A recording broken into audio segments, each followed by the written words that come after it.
All right, so this is P4, continued again. So I guess this is part 3. We're going to continue talking about inverse functions. We'll have an alternate way to compute inverse functions. And also we'll talk about one issue that needs resolving because we're in a trig class, and sine and cosine functions and trig functions in general have issues in terms of inverses. So let's start with the second point. So last time we talked about solving for inverses. So solving for inverses. And the way we did it was, so here I'm going to give an example that works perfectly fine. And then we'll talk about the situation where it doesn't necessarily work. So, or it doesn't work. F of x equals 1 minus 3x, right? What is inverse? So this is the kind of problem that you would have done last week in Math 92. And the way we talked about it last week was we said we want to rewrite it as y equals 1 minus 3x, where you think of y as the output and x as the input. So this step, let me call this step 0, step 1. Step 0 and step 1 are tied together in that they both represent the function f. Now step 2 was you swap, so let me write here, replace, or let's call it substitute y for f of x, right? So step 0 to step 1, nothing is really actually happening. It's just a cosmetic change in how you're writing your function.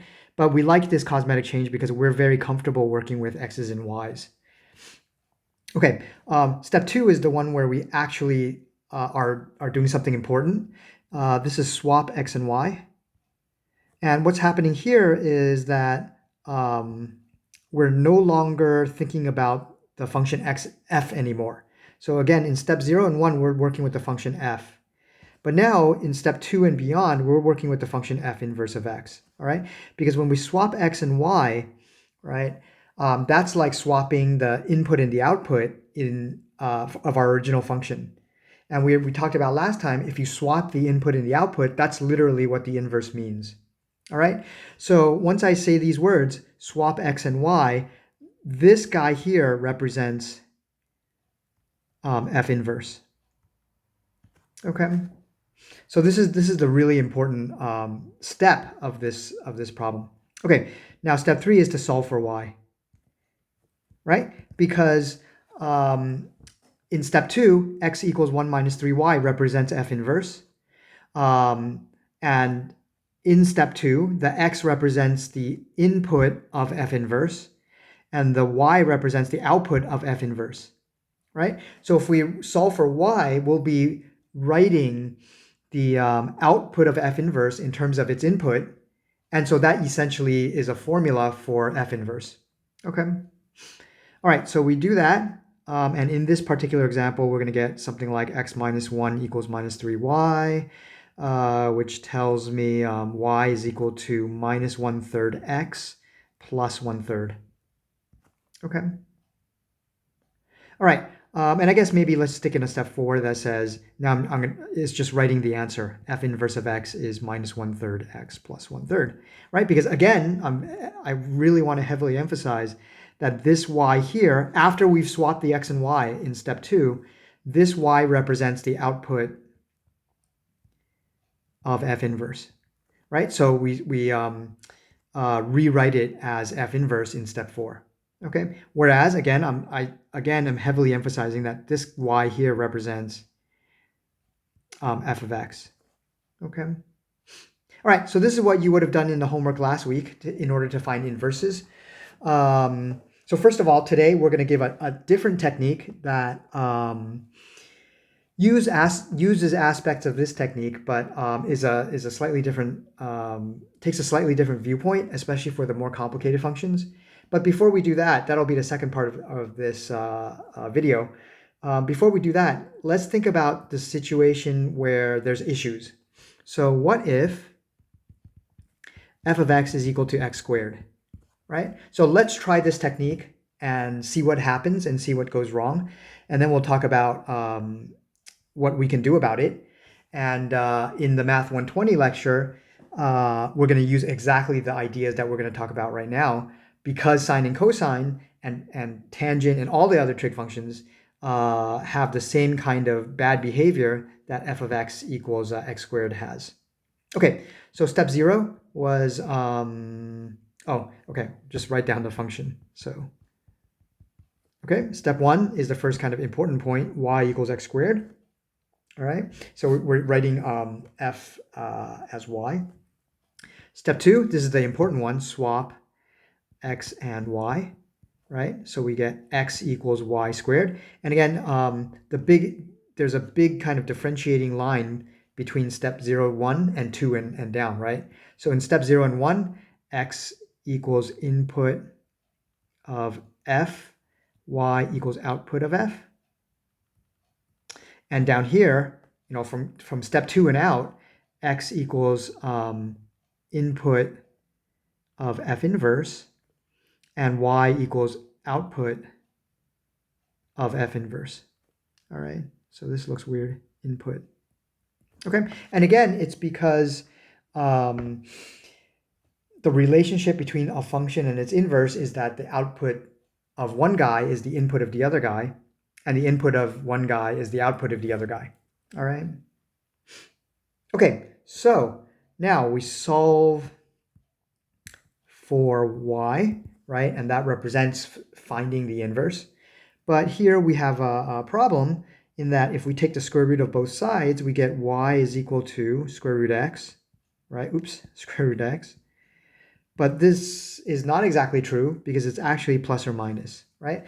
Remember that whenever you solve a square problem or solve a problem by square rooting both sides, you have to pop out a plus or minus, right? And again, one way to kind of see this is that if I ask you what squared is 9, well, 3 squared is 9, but also minus 3 squared is 9, right? So plus or minus 3 squared is 9.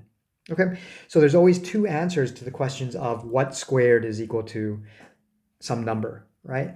And so here we're asking what squared is equal to x, and so it's going to be plus or minus square root x. All right, and so here this is a huge problem because now we actually mentioned this last time, ambiguity here, right? Plus or minus, right? So which one should it be? And if you have either, you know, you can think of it either as some ambiguity where you're not sure, or you have it where there's two answers. Neither of those situations are allowable when we talk about functions, right? You're not allowed to say something like f of x is equal to plus or minus root x, right? You can't have two outputs. You can't have any question as to what the output should be, right? Should it be plus? Should it be minus? So this is not allowed. And so this was an indicator last time we said that our function has no inverse. And indeed, this function has no inverse, right? F of x equals x squared has no inverse. Okay, and we could see that in terms of the picture as well. F of x equals x squared looks like a parabola, right? And we said last time that if you do the horizontal line test, right? If any horizontal line touches your graph at more than 1 point, this one touches at 2, then your guy has no inverse. Okay, so this guy has no inverse. But we still kind of would like to talk about inverses in the context of this function. We know we're not allowed to. So what we're going to do instead is to kind of work with f of x equals x squared, but kind of not, right? So let me call this a fix, and this is in quotes because it's not really a fix, right? The function simply has no inverse, right? You cannot say the inverse of f of x equals x squared, right? But this fix allows us to kind of work around it in that we don't consider the full function, and you'll see why in a second I'm using the term full function. f of x equals x squared. Instead, work with, let me call it capital F of x equals x squared. Same formula, literally the same formula, except we only consider x bigger than or equal to 0. All right, so this capital F function is the same function, but we're throwing away half of it, right? The half that's x is less than 0. Okay, so this is not really a fix because we've kind of had to thrown away half our function, and if so, in kind of a real life application, if we needed to work with negative values of negative inputs, then this capital F just couldn't help us, right? Necessarily. If we needed to, let me say it like this: if we needed to work with both positive and negative inputs for our original function, little f of x, then this fix wouldn't help us at all. But in a lot of situations, it's actually good enough. Kind of throwing away half our function doesn't really hurt our application, whatever we're using it for, in a lot of situations. All right. So in that case, we can actually talk about an inverse. So again, the deal is our function is no good in terms of having an inverse. So we throw away an enormous part of it, basically enough so that it does have an inverse. And then we can talk about the inverse of that new function, which is not 100% satisfactory, but it's the best we can do. All right. Okay, so let's see how this works in terms of our procedure above. We'll do the same procedure, and then we'll see now that it actually works. So f of x equals x squared, x bigger than or equal to 0. That's the function we're working with. Same procedure, we're going to replace f of x, capital F now, with y, right? X bigger than or equal to 0. So I heavily want to emphasize x bigger than or equal to 0, right? Because we've thrown away half our function. Okay, now is the swapping part, right? And again, this is a big delineator right here that two very different, we're thinking of kind of two very different functions in the two above with 0 and 1 and below with steps 2 and on. Okay, swap x and y. So this is x equals y squared. All right. However, we had a x bigger than or equal to 0 up here, so we should also swap that. So this is now y bigger than or equal to 0. All right. Again, we're swapping x and y. So every x becomes y, every y becomes x. All right. This is actually really, really important right there. Y bigger than or equal to 0. This is what makes this a fix. And again, when I say fix, I mean fix in quotes. All right. So now step 3 is our usual step 3.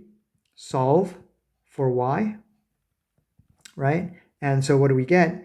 We get y is equal to square root x. And technically it should be plus or minus because we're square rooting both sides, just as we said earlier. But remember, we have this y bigger than or equal to 0 that we just carry over from step 2, right? Y bigger than or equal to 0 says, well, y has to be positive. And so that means this negative, y equals plus or minus, the negative, we toss that, right? Because we're demanding that y be bigger than 0, okay? So again, it's this condition, y bigger than 0, which allows us to say conclusively that y should be square root x, positive square root x, as opposed to negative square root x. Okay? All right. And again, if we did have the negative square root x, right, then y would be a negative number. No good. Okay, and then now finally step 4, and again, let me emphasize this, y bigger than or equal to 0, right? And step 4 is just rewriting the answer, f inverse. Let me write it, capital F, right? Square root x, and then this is our answer. All right. Okay. So if we work like this, then definitely capital F and capital F inverse have the usual relationships between each other, right? F inverse, capital F inverse of capital F of after capital F of x is equal to x. Capital F of capital F inverse of x is equal to x. Everything works cool. Okay. So again, as long as you're able to throw away the appropriate chunk of your original function, everything works out perfectly fine. All right. Okay. One thing to note is that, or one thing you can ask is, why did I keep x bigger than or equal to 0, right? How did I decide that that was the right guy? Well,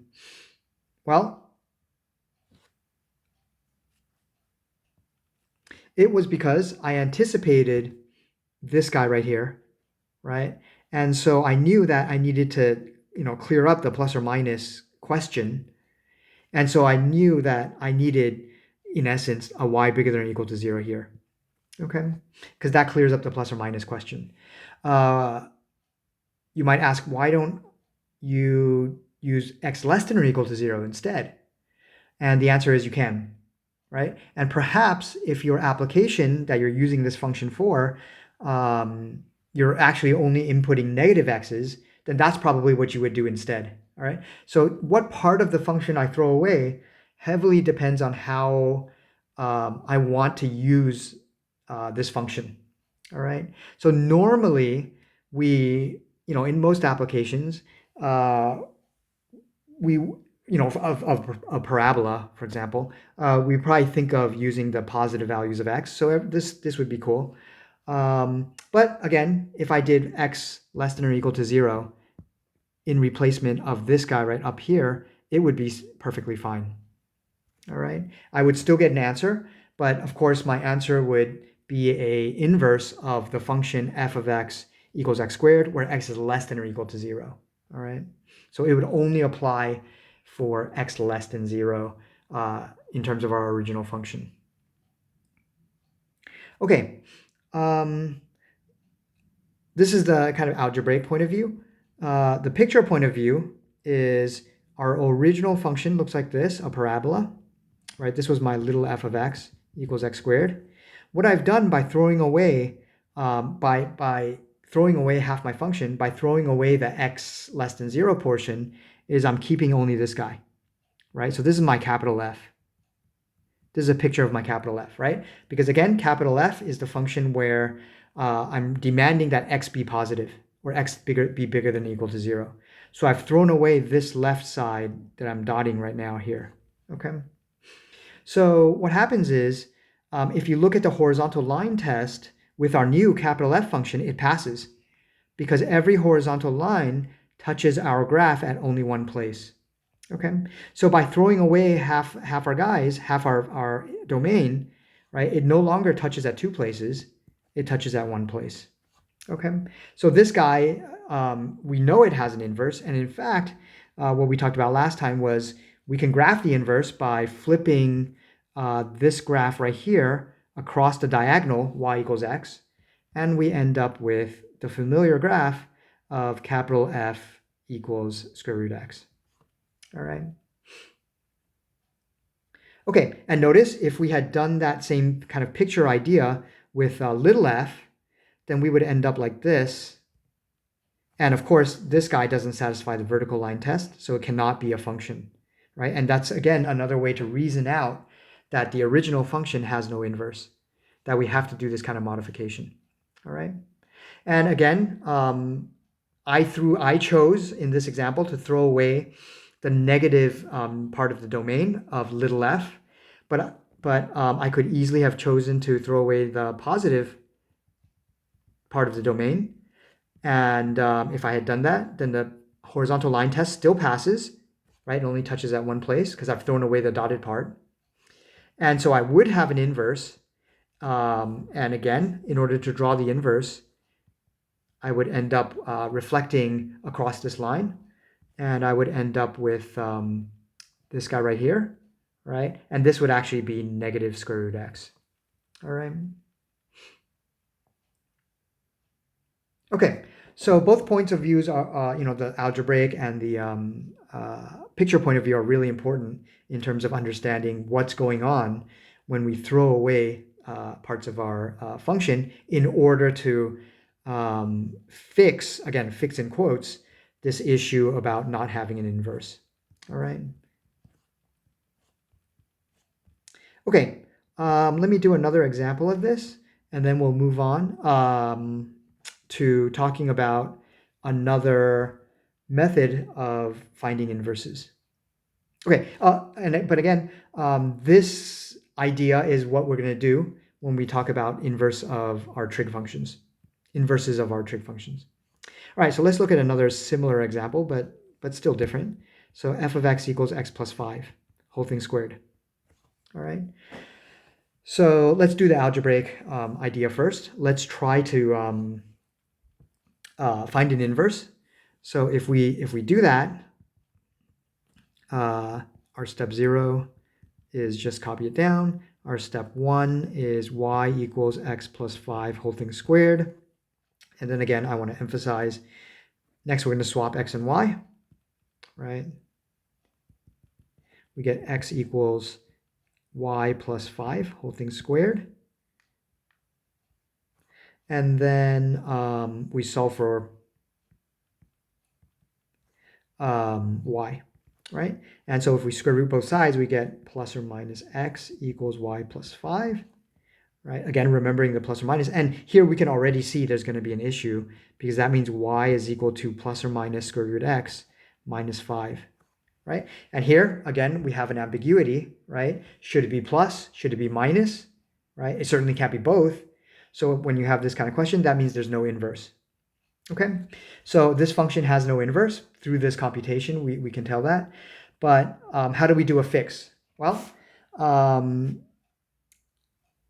what we can do is make a restriction, right? Just like what we said. Instead of considering the full function, little f equals x plus 5 whole thing squared, we consider kind of this capital F function, same equation, but we throw away parts of the domain, right? And we want to throw away exactly enough so that the last step will be fine.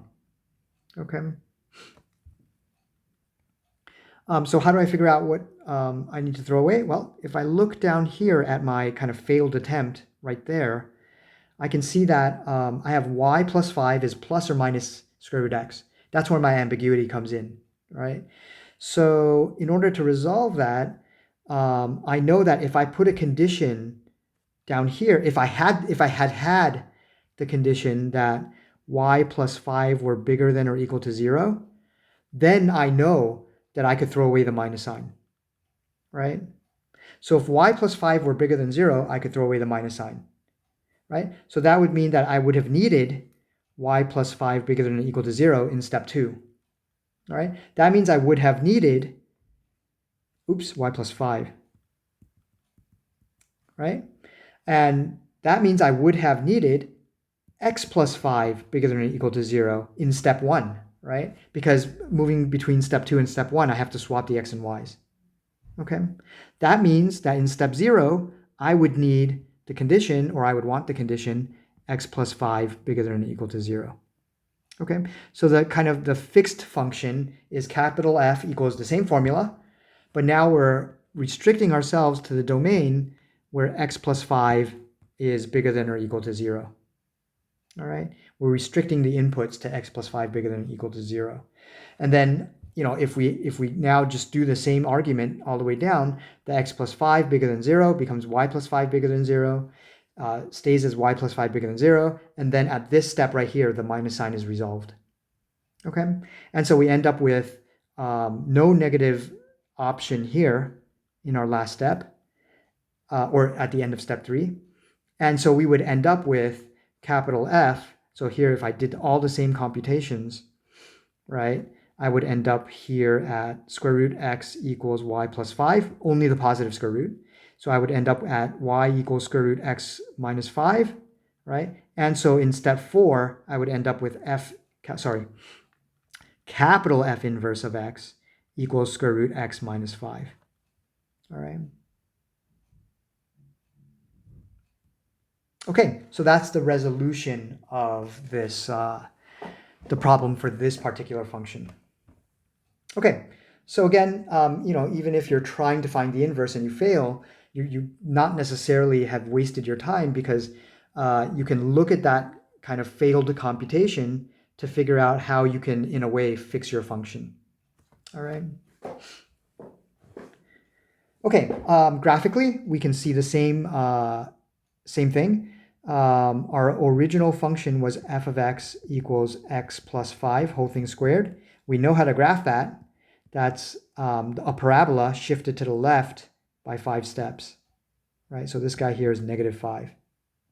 All right, so when I do this restricting or throwing away, right, when I say x plus 5 bigger than or equal to 0, so x plus 5 bigger than or equal to 0, that's the same as x bigger than or equal to minus 5, right? So what we're doing is we're throwing away the portions of the function to the left of negative 5, because we only care about x bigger than or equal to negative 5, right? So the graph of our kind of fixed function, in a way, capital F equals x plus 5 squared, x bigger than or equal to minus 5, looks like only this half. This is terrible. Let me get rid of this. Only looks like this half of the function, right? We've thrown away the left half. And so now this guy is perfectly legit in terms of having a inverse, because it satisfies the horizontal line test. And so f inverse of x is going to be, in terms of the picture, this guy flipped across the y equals x, right? So if I draw y equals x here and I flip it across, it's going to look like that, right? So the inverse function is going to be exactly that. All right. And in fact, it is what it is. It is exactly that, because we've actually calculated f inverse is square root x minus 5, which is the square root function, right? Remember from graphing section again, move down 5 steps. Okay, so everything, of course, is compatible, whether you work these problems as algebra problems or as kind of picture problems, geometric problems. Okay, so we'll save this until we get to the Math 120 lecture. Let's switch gears a little bit and talk about the second half of this section, which is a different way for finding inverses.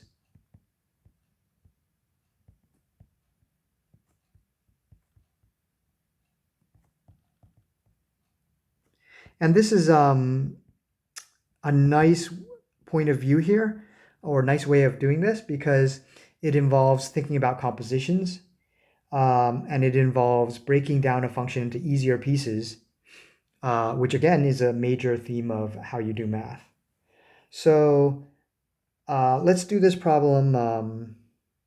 Let's do this problem here. So find the inverse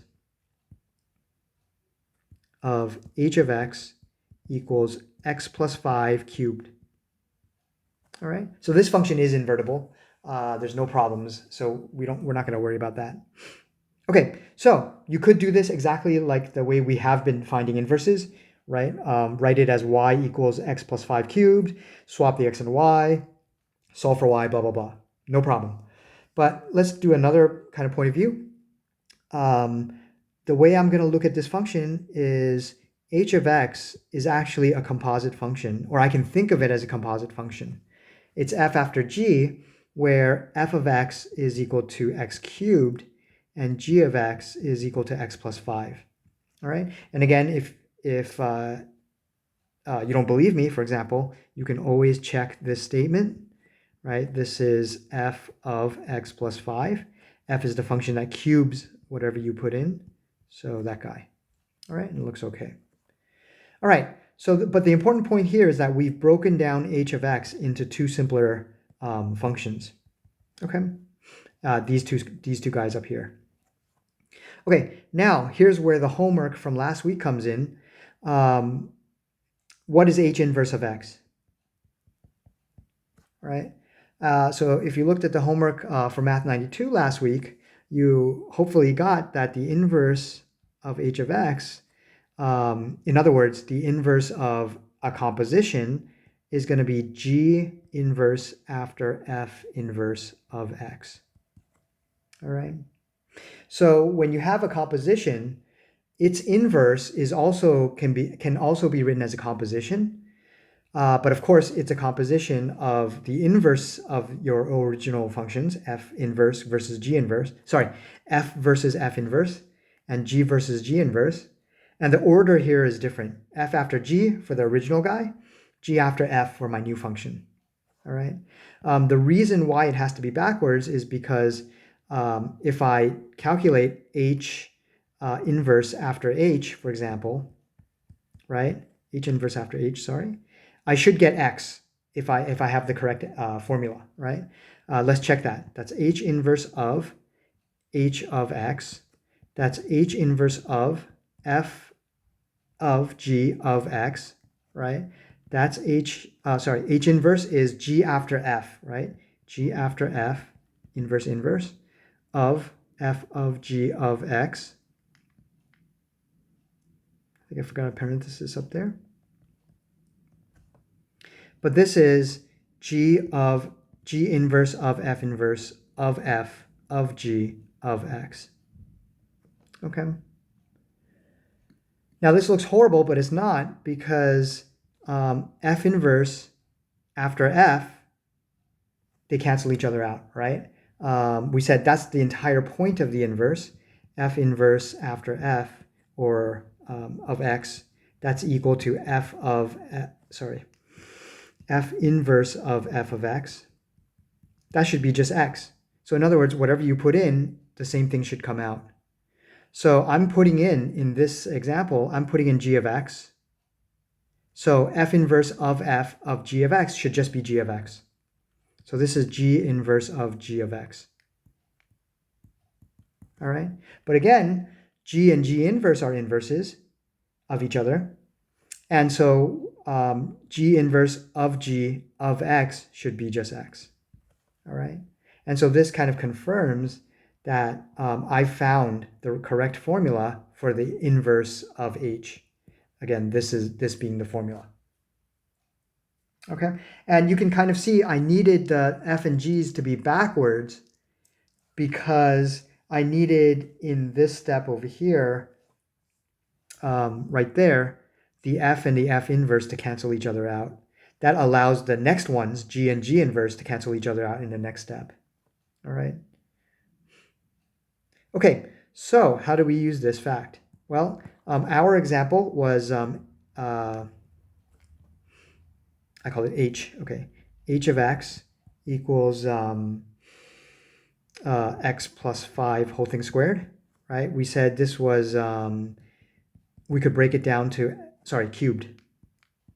We could break this down to f after g of x. F of x is equal to x cubed. G of x is equal to x plus 5, right?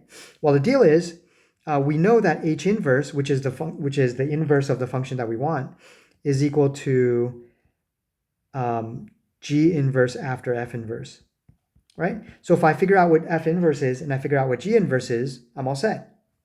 And the good news is these two are easy because they're easier functions to work with than h, right? Because h is kind of written as these two guys, in terms of these two guys. So having done a few problems from last week, right, we know that f inverse is equal to cube root of x. And having done a lot of problems last week, we know that g inverse is equal to x minus 5. All right. And even if you don't know immediately, you could do the our first procedure as in write the f as y, swap the x and y's, and so on, right? It'll be easier now because f and g are both easier functions, okay? But the point here is that f inverse and g inverse are much easier to either find or just to, know immediately. And so we immediately can write down h inverse. So h inverse is g inverse after f inverse, which is g inverse of f inverse of x, which is g inverse of cube root of 3, cube root of x, which is cube root x minus 5. All right. And so that's our answer. So in a way, we didn't have to do much algebra at all because we were able to recognize our h, our complicated function, could be broken down into two easier functions. And those two easier functions had very simple, relatively simple inverses, so that we almost didn't have to do any work to calculate them. All right. Okay, so this is, I guess our book calls it finding inverses by through compositions, and I guess that's a pretty decent name. So let me do another example just to make sure we're okay here. H of x equals 1 over 2x minus 4. Find H inverse, right? And so again, we want to write our function as, if we want to use this technique, we want to write our function as a composition. And if we think about this from kind of all our weeks of working with compositions, hopefully we recognize this is f of x could be 1 over x, g of x could be 2x plus minus 4, and these two would work in terms of creating h of x out of a composition of f and g. Okay. All right, so what does that mean? That means automatically I know h inverse of x should be g inverse after f inverse. And so all I have to do now is write down what f inverse is and what g inverse is. Okay. And let's pretend, in the last example I did, I kind of said, well, we know the inverses because we've done them through lots of examples. But let's say we didn't know what the inverses were. Then we would just do two mini problems, right, of finding inverses. So f inverse. Let me do this in a different color here. So how do I find f inverse? F of x is equal to 1 over x, right? And so y is equal to 1 over x. Let me write this as step 0, step 1. Step 2, x equals 1 over y. Step 3, y equals 1 over x. And so step 4, f inverse of x is equal to 1 over x. Okay, so this happens to be a function where its inverse is actually itself, which is perfectly legal. All right, g inverse. So step 0 is g of x equals 2x minus 4. Step 1 is y equals 2x minus 4. Step 2 is x equals 2y minus 4. Step 3,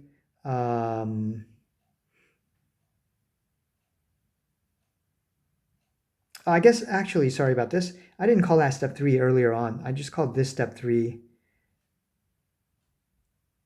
Oh, no, that's right. Sorry, I just wanted to be consistent. What's going on here? This swap. Yeah, okay. Step 3 is to solve for y, right? So in this case, I'm going to add 4 to both sides and divide by 2 on both sides. So y is equal to x plus 4 all over 2. And maybe let me write that a little nicer, 1/2 x plus 2. And so step 4 is g inverse of x is equal to 1/2 x plus 2. All right. Okay, so now that we have f inverse and we have g inverse, our h inverse is just a composition of those. So h inverse of x is equal to g inverse after f inverse of x, which is g inverse of f inverse of x, which is g inverse of 1 over x, right? That's f inverse, just copying down from right there. And then g inverse is the function that whatever you put in, take half of it, so 1/2 of 1 over x, and then add 2. Okay. And so that's it. That's my h inverse. All right. So this alternate way was kind of nice, again, in that we didn't have to do a massive algebra problem. Instead, we did 2 mini algebra problems, right? Finding the f inverse and the g inverse, instead of having to find the h inverse all at once. And of course, if h has a nasty enough formula, then this method might be easier because you're doing little chunks instead of one huge chunk. Okay, so my last comment is this technique works even if you kind of have h of x be very complicated. So if I have h of x be, let's say, 1 over cube root of x plus 5, right? So this guy I can actually think of as a combination of, or a composition of 3 functions, right? So this is f after g after p of x, where f of x is 1 over x, g of x is cube root of x, and p of x is equal to x plus 5, right? So what does that mean? That means h inverse of x is p inverse after g inverse after f inverse. And again, it has to be backwards so that everything kind of fits together, right? By the way, I guess I should actually confirm that. So let me show you kind of in a slightly different way from what I did above, just so we have a different kind of viewpoint. So this is what's h? H is f after g after p. What's h inverse? That's p inverse after g inverse after f inverse, right, of x. And then now we can also see p after p inverse, that does nothing. So in a way they cancel, right? And so this is f after g inverse after f inverse of x. That's a g right there. And then again, what is g after g inverse, right? That does nothing again, because g after g inverse is a function that whatever you put in, same thing comes out. And so in a way, they cancel, right? So f after f inverse. And again, what's f after f inverse? The whole point of the inverse is that this guy should be whatever you put in, and I'm putting in x, so this should be x, all right? And so again, this confirms that H inverse should be constructed out of P inverse, G inverse, and F inverse in the kind of backwards order, okay? All right, however, in any case, the point here is that I know F inverse, right? Or I could calculate it very easily because it's a simple function. I know G inverse. In fact, we've done this one earlier, or we looked at it earlier. And P inverse, we looked at it earlier as well. This is x minus 5, okay? And so ultimately, that means H inverse of x is equal to P after G after F, right? So this is P inverse after G inverse after F inverse of x, which is F inverse is 1 over x. So at this point, all you have to be able to understand is how to kind of work or write down or interpret compositions. So this is P inverse of G inverse of 1 over x. G inverse is x cubed, right? So this is P inverse of 1 over x, whole thing cubed, okay? And let's simplify that a little bit. That's P inverse of 1 over x cubed. And then P inverse is the function up here that whatever you put in, subtract 5. So here I'm putting in 1 over x cubed, so I subtract 5. Okay, and so this is my H inverse.